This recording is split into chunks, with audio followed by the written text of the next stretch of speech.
السلام علیکم ملګرو. پاکستان په مقابله بنگلاديش لومبنی ټیسټ د څلورمې ورځې لوبه نن اختتام پذیر شوې ده چې د بنگلاديش لوبډلې ډېر زبردست بیټینګ کړی دی. سپیشلی مشفق الرحیم 191 رنزونو باندې اوټ شوی دی. زبردست بیټینګ هغه کړی دی. د پاکستان لوبډلې رانیولې ده. د پاکستان بالران تړلي خو زبردست سکور ښه ټیک ټاک پینټ یې ولې لګولې ده. زبردست بیټینګ د بنگلاديش لوبډلې کړی دی او دا میچ د خپل ګټلو چانسز د سیوا کړی دي چونکې سبا پکې هرنۍ ورځ د پاکستان هم یو کلاړی نن اوټ کړی دی. پاکستان بیټینګ هم راغله چې یو کلاړی اوټ شوی 13 رنزونه پاکستان هم جوړ کړی دي. سبا د میچ اخرنۍ ورځ ده چونکې د ډرا کېدو چانسز ډیر زیات دي خو پاکستان له دا میچ ګټل پکارو. پاکستان له ټیسټ میچ ډرا کول نه بلکې ګټل پکارو. مکمل سکور کارت باندې خبره کو تاسو لخکاری په سکرین باندې بنگلاديش کړی دي 565 رنزونه. ټوټل ټیم په 565 اوټ شوی دی چې په دې کې پاکستان ټیم له هم تقریبا 115 پورې دغه چې کم دی 117 پورې 117 لیډ پاکستان ته ورکړی دی. 565 کې پاکستان 448 کړو. د کې شادمان 93 رنزونه، ذاکر حسن 12، شانټو 16، مومن ال 50، مشفق الرحیم تاسو ګورئ 191 رنزونه جوړ کړي. شاکب پرون اوټ شوی په 15 رنزونو باندې.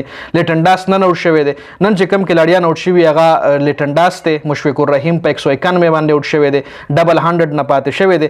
لیټنډاس په 56 رنزونو باندې. مهدي حسن میراز زبردست بیټینګ کول او ښه آل راونډر دی. 77 رنزونه د کړي دي په 180 بالونو باندې.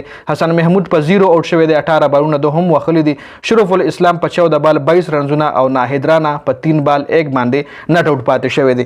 شاهین افریدی لا چونکه وکټ ترلاسه نه 26 اوور کې هغه وکټ نه وایشته. 26 اوور نه پس هغه بیا وکټ ایشتلی دي.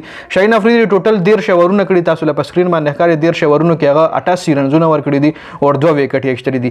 نسیم شاه 28 اوورونو کې 93 رنزونه او 3 وکټ. نسیم شاه پکې ښه بالینګ کړی دی. خرم شهزاد 29 اوورونو کې 90 رنزونه 2 وکټ. محمد علي 31 اوورونو کې 88 رنزونه 2 وکټ. آغا سلمان 41 اوورونو کې 136 وکټ یوم نشته. سایم ایوب 7 اوور 34 یو وکټ.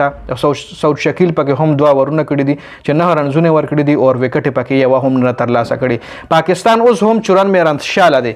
پاکستان اوس هم 94 رن شاله دی. کچری په دې 15 ورځ سبا 15 ورځ د ټیسټ میچ کچری پاکستان سروایو نو کو لانګ ټایم د لپاره پارټنرشپ بیلډ نشو او غرمه پورې د پاکستان ټیم را ریسټریکټ کړو بیا بنگلاديش غوړې د میچ ګټي. بنگلاديش سره د میچ ګټلو چانس زیات دی.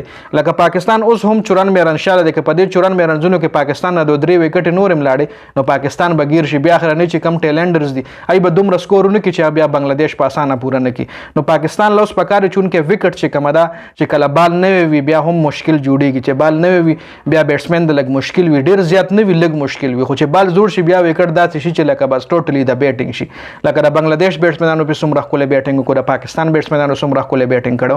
نو امید دره چې د پاکستان د ټیم د میچ بچ کې کینې د ګټلو چانس بنگلاديش طرف ته خیر داسې ډیر نشته. ډرا کېدو چانس ډیر دي او بیا هم که چانس جوړیږي نو بنگلاديش له د ګټي جوړیږي.